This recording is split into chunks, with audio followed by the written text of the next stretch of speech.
ఈ వీడియోలో physiotherapy BPT first year anatomy ప్రాక్టికల్స్కి ఏం చదవాలి, ఎలా చదవాలి, వీటన్నిటి గురించి కంప్లీట్ డీటెయిల్స్ ఈ వీడియోలో ఉంది. ఎక్కడా స్కిప్ చేయకుండా లాస్ట్ వరకు చూడండి. ఫిజియోథెరపీ వాళ్ళకి అనాటమీ ప్రాక్టికల్స్ అంటే మెయిన్గా కాన్సన్ట్రేషన్ దేని మీద చేయాలంటే బోన్స్, మజిల్స్, ఆర్గాన్స్, స్పాటర్స్ వీటన్నిటి మీద కాన్సన్ట్రేషన్ పెట్టి చదవాలి. బోన్స్ గురించి చదవడాన్ని ఆస్టియాలజీ అంటారు. ఇక్కడ స్కెల్టన్ని ప్లేస్ చేసి ఉంటారు, మళ్ళీ బోన్స్ అన్నీ పెట్టుంటారు.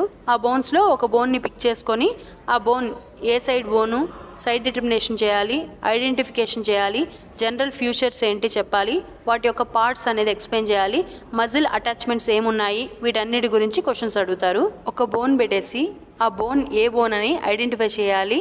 తర్వాత ఆ బోన్కి కలరింగ్ వేసుంటారు చాక్ పీస్తో. ఈ పార్ట్ ఏంటి అని అడుగుతారు. సో ఆ పార్ట్ ఏంటి అని చెప్పి, ఆ ఏరియా ఏంటి, ఆ పార్ట్ ఏంటి అని చెప్పి మనం ఐడెంటిఫై చేయాలి. బోన్స్ మీద వైవా అంటే ఎలా ఉంటుందంటే, ఒక బోన్ ఇచ్చేసి ఆ బోన్ ఏ బోన్ అని ఐడెంటిఫై చేసి దాని యొక్క బార్డర్స్ ఏంటి, దాని యొక్క సర్ఫేసెస్ ఏంటి, దానికి మజిల్స్ అటాచ్మెంట్ ఏముంది, దాని యొక్క పార్ట్స్ ఏంటి, వీటన్నిటి గురించి మిమ్మల్ని వైవాలో అడుగుతారు. హ్యూమన్ బాడీలో టోటల్ 206 బోన్స్ ఉంటాయి. ఇప్పుడు స్కెల్టన్ పెట్టుంటారు, దాంతోపాటు బోన్స్ అన్నీ కూడా సపరేట్గా పెట్టుంటారు. ఇప్పుడు స్కల్ రీజన్ తీసుకున్నాం అనుకో, స్కల్ పైన క్రేనియం ఉంటుంది కదా, అక్కడ ఫ్రాంటల్ లోబ్ అని, పెరైటల్ లోబ్ అని, టెంపరల్ లోబ్స్, ఆక్సిపిటల్ లోబు, ఇవన్నీ ఎక్కడెక్కడ ఉన్నాయి అవన్నీ మార్క్ చేస్తుంటారు. అలాంటివి ఐడెంటిఫై చేయాలి. ఫర్ ఎగ్జాంపుల్ థొరాక్స్ రీజన్లో అనుకోండి, స్టర్నము, రిబ్స్ ఉంటాయి. రిబ్స్ వచ్చి 12 pairs ఆఫ్ రిబ్స్ ఉంటాయి. దాంట్లో ట్రూ రిబ్స్ అని, ఫాల్స్ రిబ్స్ అని, ఫ్లోటింగ్ రిబ్స్ అని, ఇవన్నీ రిబ్స్ అన్నీ కూడా అక్కడ ఉంటాయి కదా. ఏదో ఒక రిబ్ ఆడ పెట్టేసి ఉంటారు. దాని యొక్క ఇది ఏ రిబ్ అని అడుగుతారు, దాని యొక్క పార్ట్స్ ఏంటి, దానికి ఏమైనా దాని అటాచ్మెంట్స్ ఏంటి, ఇలాంటివి క్వశ్చన్స్ అడుగుతారు. ఇప్పుడు స్టర్నం బోన్ తీసుకున్నాం అనుకో, స్టర్నం బోన్స్కి 3 parts ఉంటాయి అనుకో, ఏదో ఒక పార్ట్కి మార్క్ చేసి ఉంటారు. ఈ మార్క్ చేసిన పార్ట్ని ఏమంటారు అని అడుగుతారు. ఇది ఈ బోన్ ఏంటి అని అడుగుతారు. ఇలాంటి క్వశ్చన్స్ ఉంటాయి. ఫర్ ఎగ్జాంపుల్ స్కాపులా బోన్ అనుకోండి, ఫ్లాట్ బోన్. ఈ ఫ్లాట్ బోన్ ప్లేస్ చేసి ఉంటారు. తర్వాత ఏదో ఒక పార్ట్కి అంటే కొరకాయిడ్ ప్రాసెస్ కానీ, అక్రోమియన్ ప్రాసెస్ కానీ, స్పైన్ ఆఫ్ స్కాపులా కానీ, లేదా గ్లీనాయిడ్ క్యావిటీకి కానీ ఏదో ఒక పార్ట్కి చాక్ పీస్తో మార్క్ చేసి స్పెసిఫిక్గా ఈ పార్ట్ని ఏమంటారు, తర్వాత ఇది ఏ సైడ్ బోను, వీటే మజిల్ అటాచ్మెంట్స్ ఏంటి, ఈ బోన్ సైడ్ డిటర్మినేషన్ ఎలా చేయాలి, ఇలాంటి క్వశ్చన్స్ అడుగుతారు. మెయిన్గా అప్పర్ లింబ్ బోన్స్ మీద, లోవర్ లింబ్ బోన్స్ మీద క్వశ్చన్స్ ఎక్కువ ఉంటాయి. ఇప్పుడు అప్పర్ లింబ్ బోన్స్ అక్కడ పెట్టేస్తున్నారనుకోండి, humerus bone, radius bone, ulna bone, carpals, metacarpals, phalanges, ఇవన్నీ పెట్టేస్తుంటారు. ఏదో ఒక బోన్ పిక్ చేసి మీరే చెప్పండి అని కొన్నిసార్లు అడుగుతారు. లేదు స్పెసిఫిక్గా వాళ్ళే ఒక బోన్ పెట్టేసి ఇది ఏ బోను, దీని యొక్క పార్ట్స్ ఏంటి, దీని సైడ్ డిటర్మినేషన్ ఎలా చేయాలి, దీని ప్లేస్మెంట్ ఎక్కడ ఉంటుంది, ఇలాంటివన్నీ క్వశ్చన్స్ ఉంటాయి. దాంతోపాటు మజిల్ అటాచ్మెంట్స్ ఎక్కడెక్కడ ఉంటుంది, ఇవన్నిటి మీద క్వశ్చన్స్ ఉంటాయి. బోన్స్లో ఇప్పుడు హ్యూమరస్ బోన్ని ప్లేస్ చేసి ఉంటారు. సో హ్యూమరస్ బోన్లో ఏదో ఒక పార్ట్కి ఫర్ ఎగ్జాంపుల్ డెల్టాయిడ్ ట్యూబరాసిటీ ఉంటుంది కదా, దానికి చాక్ పీస్తో మార్క్ చేసి ఈ పార్ట్ని ఏమంటారు అని అడుగుతారు. ఇది ఏ బోన్ అని అడుగుతారు. దీనికి మజిల్ అటాచ్మెంట్ ఏమైనా ఉందా అని అడుగుతారు.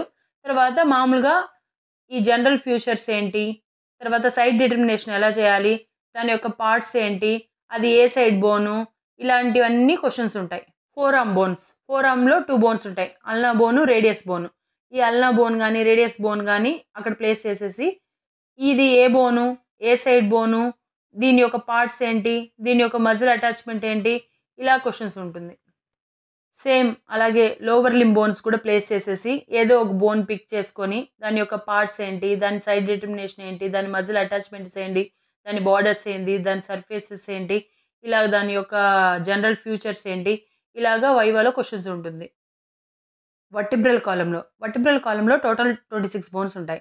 ఈ 26 బోన్స్లో సర్వైకల్ బోన్స్ 7 ఉంటాయి, థొరాసిక్ బోన్స్ 12 ఉంటాయి, లంబార్ బోన్స్ 5 ఉంటాయి, సాక్రల్ బోన్ సింగిల్ బోన్ ఉంటుంది. దాంట్లో 5 బోన్స్ ఫ్యూజ్ అయిపోయి సింగిల్ బోన్గా ఫామ్ అవుతుంది. కాక్సిక్స్ 4 బోన్స్ ఫ్యూజ్ అయిపోయి సింగిల్ బోన్ ఫామ్ అవుతుంది. సో ఇక్కడ ఏమంటే ఆ బోన్స్ అన్నీ పెట్టేసి ఉంటారు. ఇప్పుడు సర్వైకల్ బోన్ ఏదో ఒక బోన్, సర్వైకల్ బోన్ కానీ, థొరాసిక్ బోన్ కానీ, లేదా లంబార్ బోన్ కానీ, ఈ సాక్రమ్ కానీ ఏదో ఒక సింగిల్ బోన్ తీసుకొని అక్కడ ప్లేస్ చేసి అక్కడ ఈ బోన్ ఏంటి అని చెప్తారు. దాని యొక్క పార్ట్స్ అంటే మార్క్ చేసిన పార్ట్ని ఏమంటారు, వాటి యొక్క పార్ట్స్ ఏంటి, వాటికి మజిల్ అటాచ్మెంట్ ఏంటి, వాటి లిగమెంట్స్ ఏమన్నా అటాచ్మెంట్స్ ఉన్నాయా, ఇవన్నీ కూడా అడుగుతారు. బోన్స్ కాకుండా ఇంకేముంటుందంటే స్పాటర్స్ ఉంటాయి, ఆర్గన్స్. మనం హ్యూమన్ బాడీలో ఉండే ఆర్గాన్స్ ఉంటాయి కదా, ఈ ఆర్గాన్స్ అన్నీ ప్లేస్ చేసి ఉంటారు. అవి ఏంటి అంటే lungs, heart, liver, spleen, large intestine, small intestine, kidneys, uterus, brain, ఇలాంటివన్నీ అక్కడ ప్లేస్ చేసి ఉంటారు. ఫర్ ఎగ్జాంపుల్ రెస్పిరేటరీ సిస్టంలో తీసుకున్నాం అనుకోండి, అక్కడ ఏమంటే మెయిన్ స్ట్రక్చర్స్ ఆర్గాన్స్ ఏంటి అంటే హార్ట్, లంగ్స్. ఇప్పుడు లంగ్స్ తీసుకున్నారనుకోండి, లంగ్స్ 2 ఉంటాయి. Right side lung, left side lung. ఏదో ఒక లంగ్, రైట్ సైడ్ లంగ్ గానీ, లెఫ్ట్ సైడ్ లంగ్ గానీ ఏదో ఒక లంగ్ పెట్టేస్తారు. దాని యొక్క లోబ్స్ ఏంటి, తర్వాత ఏదో ఒక పార్ట్‌కి పిన్ చేసి ఈ స్ట్రక్చర్‌ని ఏమంటారు, దీనికి బ్లడ్ సప్లై ఏంటి, నర్వ్ సప్లై ఏంటి, ఇలాంటి క్వెషన్స్ ఉంటాయి. అదే ఇప్పుడు హార్ట్ తీసుకున్నామనుకోండి, ఎక్కడో ఒక పార్ట్‌కి ఆర్చ్ ఆఫ్ అయోటాకి అలాగా ఒక పిన్ చేసేసి ఈ ఆర్చ్ ఆఫ్ అయోటాని ఏమంటారు, తర్వాత దీని యొక్క ఈ హార్ట్‌కి బ్లడ్ వెసల్స్ ఏముంటుంది, నర్వ్స్ ఏముంటుంది, ఈ పార్ట్స్‌ని ఏమంటారు, ఇలా క్వెషన్స్ ఉంటుంది. అనాటమీ ప్రాక్టికల్‌లో మీకు స్పెసిమెన్స్, ఆర్గాన్స్ ఉంటాయని చెప్పాం గదా! ఏదో ఒక పార్ట్‌ని ఇప్పుడు డైజెస్టివ్ సిస్టమ్‌లో అనుకోండి, ఎగ్జాంపుల్ లార్జ్ ఇంటెస్టైన్ గానీ, స్మాల్ ఇంటెస్టైన్ గానీ, లేదా స్టమక్ గానీ, వీటిలో ఏదో ఒక పార్ట్‌ని అక్కడ పెట్టేసుంటారు. మీకు ఒక పేపర్‌లో ఏం అడుగుతారంటే, జస్ట్ అక్కడ పెట్టిన ఆ స్ట్రక్చర్‌ని ఏమంటారు, దాని యొక్క పార్ట్స్ ఏంటి, ఒక స్పెసిఫిక్‌గా ఒక చోట పిన్ జేసి, ఈ పార్ట్‌ని ఏమంటారు అని ఇలా అడగొచ్చు. స్పెసిమెన్‌లో లివర్‌ని అక్కడ పెట్టేసి, ఆ లివర్‌లో ఏదో ఒక పార్ట్‌కి ఎగ్జాంపుల్ గాల్ బ్లాడర్‌కి అలాగే పిన్ చేసి పెట్టేసుంటారు. సో, నిన్నేమడుగుతారు? ఈ ఆర్గాన్ ఏంటి? ఈ పిన్ చేసిన స్ట్రక్చర్‌ని ఏమంటారు? దీని యొక్క పార్ట్స్ ఏంటి? ఇలా క్వెషన్స్ ఉంటుంది. స్పెసిమెన్స్‌లో బ్రెయిన్‌ని అక్కడ ప్లేస్ చేసి పెట్టేసుంటారు. బ్రెయిన్‌లో ఏదో ఒక పార్ట్‌ని పిన్ చేసుంటారు. ఆ పిన్ చేసిన పార్ట్‌ని ఏమంటారు? ఈ ఆర్గాన్‌ని ఏమంటారు? తర్వాత దీని యొక్క ఫ్యూచర్స్ ఏంటి? దీని యొక్క పార్ట్స్ ఏంటి? వీటి గురించి ఏమైనా స్ట్రక్చర్ గురించి ఏమైనా చెప్పండి. ఇలాంటి క్వెషన్స్ ఉంటాయి. ఫిజియోథెరపీ వాళ్ళకి అనాటమీ ప్రాక్టికల్‌లో బోన్స్ గురించి, తర్వాత స్పెసిమెన్స్ గురించే కాకుండా ఇంకా ఏం క్వెషన్స్ ఉంటుందంటే మజిల్స్ గురించి క్వెషన్స్ ఉంటుంది. మజిల్స్ మెయిన్‌గా వాళ్ళు కాన్సంట్రేషన్ చేస్తారు. ఇప్పుడు ఎగ్జాంపుల్ ఎలా ఉంటుందంటే డిసెక్షన్ చేసిన కెడావర్స్ ఉంటాయి గదా! అప్పర్ లింబ్ ఉంటుంది గదా! ఈ అప్పర్ లింబ్‌ని ప్లేస్ చేసేసుంటారు.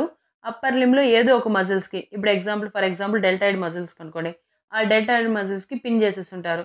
ఇది ఏ మజిల్? ఈ పిన్ చేసిన స్ట్రక్చర్‌ని ఏమంటారు? దీని యొక్క బ్లడ్ సప్లై ఏంటి? దీని యొక్క నర్వ్ సప్లై ఏంటి? ఇలాంటి క్వెషన్స్ ఉంటుంది. ఇంకా చెప్పాలి అంటే మజిల్ పేర్లతో పాటు వాటి యొక్క ఆరిజిన్స్, వాటి యొక్క ఇన్సెర్షన్స్, వాటి యొక్క యాక్షన్స్, వాటికి ఏ నర్వ్ సప్లై చేస్తాంది, ఏ బ్లడ్ వెసల్స్ సప్లై చేస్తాంది, ఇవన్నీ తెలుసుకుంటే ఇంకా మంచిది. మీరు ఎలా అడిగినా వైవా క్వెషన్స్ సమాధానం చెప్పేలాగా మీరు ప్రిపేర్ అవ్వాలి. అనాటమీ ప్రాక్టికల్‌లో coming to lower limb. Lower limb dissection cadaver of lower limb గాని పెట్టున్నారనుకోండి. సో, మీరు మజిల్స్ అన్నీ నేర్చుకొనెళ్ళి, నర్వ్స్ అన్నీ నేర్చుకొనెళ్ళి, బ్లడ్ వెసల్స్ అన్నీ బాగా నేర్చుకొనెళ్ళి ఐడెంటిఫై చేసేట్టుగా ఉండాలి. ఇప్పుడు ఏదో ఒక మజిల్‌కి ఇప్పుడు ఎగ్జాంపుల్ క్వాడ్రిసెప్స్ మజిల్స్ ఉన్నాయి గదా! దాంట్లో ఏదో ఒక మజిల్‌కి వాళ్ళు టై చేసి పెట్టేసి, ఈ టై చేసిన స్ట్రక్చర్‌ని మజిల్‌ని ఏమంటారు అని అడుగుతారు. దాని యొక్క బ్లడ్ సప్లై ఏంటి? దాని యొక్క ఆరిజిన్ ఏంటి? దాని యొక్క ఇన్సెర్షన్ ఏంటి? దాని యొక్క యాక్షన్ ఏంటి? ఇలాంటి క్వెషన్స్ ఉంటుంది. ఫర్ ఎగ్జాంపుల్ కాఫ్ మజిల్స్‌లోని ఏదో ఒక గ్యాస్ట్రోనిమస్‌కో, సోలియస్‌కో దేనికో ఒక దానికి టై చేసి పెట్టేసుంటారు. దానికి సప్లై చేసే నర్వ్ ఏంటి? దాని యొక్క యాక్షన్ ఏంటి? దాని యొక్క ఆరిజిన్ ఏంటి? దాని యొక్క ఇన్సెర్షన్ ఏంటి? ఇలాంటి క్వెషన్స్ ఉంటుంది. మీరు ఎలా ప్రిపేర్ అవ్వాలంటే అనాటమీలో మనకు 4 వాల్యూమ్స్ ఉన్నాయి కదా! ఈ వాల్యూమ్స్‌లో upper limb bones, lower limb bones అన్ని బోన్స్ మీరు అన్ని వాటి యొక్క పార్ట్స్ ఏంటి? ఏ బోన్ ఏ సైడ్ ఉంటుంది? ఎలా సైడ్ డిటర్మినేషన్ చేయాలి? దాని యొక్క జనరల్ ఫీచర్స్ ఏంటి? దానికి జస్ట్ మజిల్ అటాచ్‌మెంట్స్ ఏమేమి ఉంటాయి? వీటన్నిటి గురించి బాగా తరువుగా నేర్చుకొని ఎళ్లారనుకో, మీకు ఏ బోన్ అడిగినా అప్పుడు మీరు ఈజీగా చెప్పగలుగుతారు. ఫైనల్‌గా చెప్పేదేమంటే physiotherapy BPT first year anatomy ప్రాక్టికల్స్‌కి ఏం చదువుకొని ఎళ్ళాలంటే మెయిన్‌గా బోన్స్ అన్నీ చదువుకొని ఎళ్ళాలి.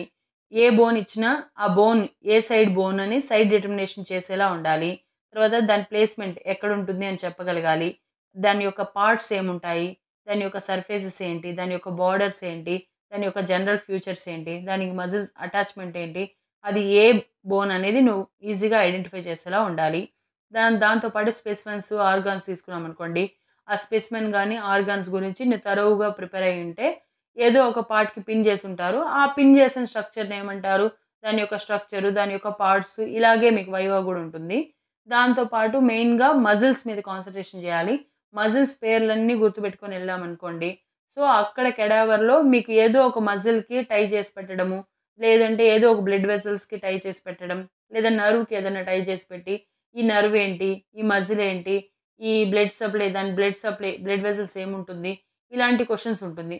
సో మీరు మెయిన్గా muscles, nerves, bones, organs, specimens వీటి మీద ఎక్కువ కాన్సన్ట్రేషన్ పెట్టి బాగా చదువుకొని వెళ్ళారంటే ఎలాగైనా ఈజీగా పాస్ అవ్వచ్చు. ఈ వీడియో మీకు నచ్చినట్లయితే లైక్ చేసి షేర్ చేసి ఫిజియో క్వీన్ ఛానల్ని తప్పకుండా సబ్స్క్రైబ్ చేసుకోండి. ఇలాంటి మరిన్ని ఇన్ఫర్మేటివ్ వీడియోస్ కోసం బెల్ ఐకాన్ని క్లిక్ చేయండి.